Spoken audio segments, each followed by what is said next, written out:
لحظة، انت وتقلب بالفيديوهات وتنتقل من فيديو لفيديو، اريدك تجاوب على هالسؤال وبصدق. انت منو؟ ما اريد اسمك الحقيقي، ولا اريد اسمك الثلاثي، ولا عشيرتك، ولا تحصيلك الدراسي، هاي كلها اغلفة. عنوان سؤالي اعمق. من تقعد وحدك بنص الليل وتصفن، انت من داخلك منو؟ هل يا ترى انت نفس الشخص اللي يشوفونه اهلك؟ نفس الشخص اللي يعرفونه اصدقائك؟ لو انت نسخة مختلفة تماما، ويا نسخة هي الحقيقية. كل يوم نلبس قناع جديد، قناع الموظف المثالي اللي يهز راسه للمدير حتى لو مو مقتنع بكلامه، قناع الصديق اللي يضحك على نكتة بايخة بس حتى يبقى جزء من الشلة، قناع الابن المثابر والابن الكريم اللي دخل كلية ما يحبها ولا يريدها بس حتى يفرح أهله. كم مرة قلت إي والله وأنت بداخلك تصرخ لا؟ وكم مرة ابتسمت بوجه واحد وأنت أصلا ما تطيقه؟ كم مرة أجلت حلمك الخاطر ناس شنو تقول عليك؟ هاي الأقنعة شوية شوية بدأت تتآكل بشخصيتك الحقيقية، صرت تخاف تنزعها، خاف اللي يشوفونك الناس ما يعجبهم، صرت سجين الآلاف النسخ المزيفة من نفسك. بس تدري شنو؟ هويتك الحقيقية بعدها موجودة، ذاك الصوت الخافت اللي يهمس لك هذا مو أنا، هي شغفك اللي تحس بيها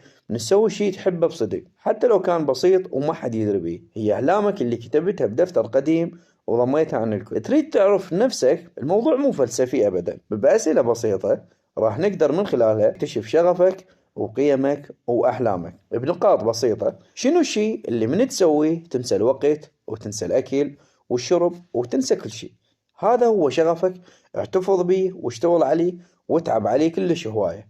شنو المبدأ اللي مستحيل تتنازل عنه حتى لو انطبقت السماء على الأرض؟ هاي هي قيمك. ولنفرض أنه الفلوس مو مشكلة والناس ريهم ما يهمك، شنو كان سويت بحياتك؟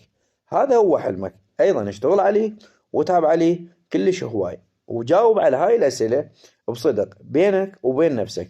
الإجابة راح ترسم إلك ملامح شخصيتك الأصلية، الشخصية اللي ضاعت بزحمة الحياة. اكتشاف ذاتك صدقني هي نصف الطريق، والنصف الثاني هي جرأة. الجرأة أنك تقول لا ما أقدر، ما يعجبني. الجرأة أنك تختار طريق مختلف عن اللي رسموه لك. الجرأة أنك تفشل وتحاول مرة ثانية وثالثة قدام الكل. كونك حقيقي معناها راح تخسر ناس هواي، ناس كانوا يحبون القناع اللي كنت لابسه، مو انت بس، بالمقابل راح تكسب نفسك وراح تجذب ناس لحياتك اللي هم يستاهلونك بصدق. بس مو معناها من اقول لك انه عندك جرأة انه راح تطلع على السوشيال ميديا وتسوي اشياء غير لائقة. لا، تكون بالمعقول، لا تخاف تكون مختلف. النسخة المقلدة هواية ورخيصة، بس النسخة الأصلية ما تتقدر بثمن.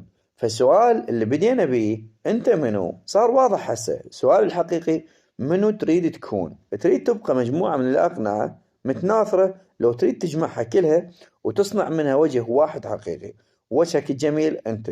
القرار يمك. تريد تبقى نسخة لو تصير الأصل؟